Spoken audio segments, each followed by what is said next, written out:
ನೋಡಿ, ಆದಂತ ಘಟನೆ ಬಗ್ಗೆ ಏನೇನಿತ್ತು ಅದನ್ನ ಅವರು ಯಾವ್ಯಾವ ರೀತಿ ಕೇಳಿದ್ರು ಆ ರೀತಿ ಆ ಘಟನೆ ಬಗ್ಗೆ ವಿವರಣೆಯನ್ನು ಕೊಟ್ಟಿದ್ರು.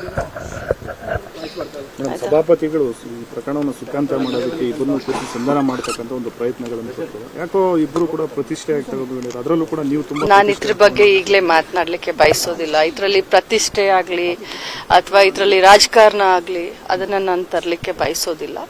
ಇದು ನನ್ನ ಸ್ವಾಭಿಮಾನದ ಪ್ರಶ್ನೆ, ಒಬ್ಬ ಹೆಣ್ಮಗಳಿಗಾಗಿರುವಂತಹ ಅನ್ಯಾಯದ ಪ್ರಶ್ನೆ. ಇದ್ರ ವಿರುದ್ಧ ನಾನು ಹೋರಾಟ ಮಾಡ್ತಾ ಇದ್ದೀನಿ. ಮೇಡಮ್, ಈ ವಿಚಾರಕ್ಕೆ ಸಂಬಂಧಪಟ್ಟಂತೆ ಸಿಐಡಿ ಅವರು ಕೂಡ ಪರಿಷತ್ ಕಾರ್ಯದರ್ಶಿ ಅವರಿಗೆ ಪತ್ರ ಬರೆದಿದ್ದಾರೆ ಮಾಜರ್ ಮಾಡೋ ವಿಚಾರಕ್ಕೆ ಮತ್ತು ಅಲ್ಲಿ ಆಡಿಯೋ ವಿಡಿಯೋ ವಿಚಾರಕ್ಕೆ. ಅದರಿಂದ ಇದುವರೆಗೂ ಕೂಡ ಯಾವುದೇ ರೀತಿ ಪಾಸಿಟಿವ್ ರೆಸ್ಪಾನ್ಸ್ ಬಂದಿಲ್ಲ ಅಂತೇಳಿ ಅದನ್ನ ಮಾಡಲಿಕ್ಕೆ ಮಾಜರ್ ಮಾಡಲಿಕ್ಕೆ ಪೊಲೀಸರಿಗೆ ಅಧಿಕಾರ ಇಲ್ಲ. ಇದು ಕಂಪ್ಲೇಂಟ್ ಆಗಿ ನಿಮಗೆ ಸ್ವಲ್ಪ ಒಂದು ಹಂತದಲ್ಲಿ ಹಿನ್ನಡೆ ಏನ್ ಹೇಳ್ತೀರಿ? ನೋಡಿ, ಹಿನ್ನಡೆ ಮುನ್ನಡೆ ಇದ್ರ ಬಗ್ಗೆ ನಾನು ತಲೆ ಕೆಡಿಸ್ಕೊಳ್ಳೋವಂಥವಳಲ್ಲ.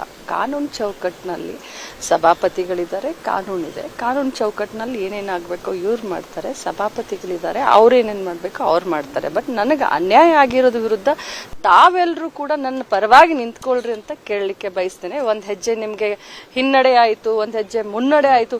ಇದು ಮುನ್ನಡೆ ಹಿನ್ನಡೆ ಪ್ರಶ್ನೆ ಅಲ್ಲ. ಇದು ಇಡೀ ಮಹಿಳಾ ಕುಲಕ್ಕೆ ಆದಂತ ಅನ್ಯಾಯದ ಬಗ್ಗೆ ನಾನು ಪ್ರತಿಭಟಿಸ್ತಾ ಇದ್ದೀನಿ. ಅದಕ್ಕೆ ನಿಮ್ಮೆಲ್ಲರದು ಸಹಕಾರ ಇರಲಿ ಅಂತ ದಯಮಾಡಿ ಕೇಳ್ತೀನಿ.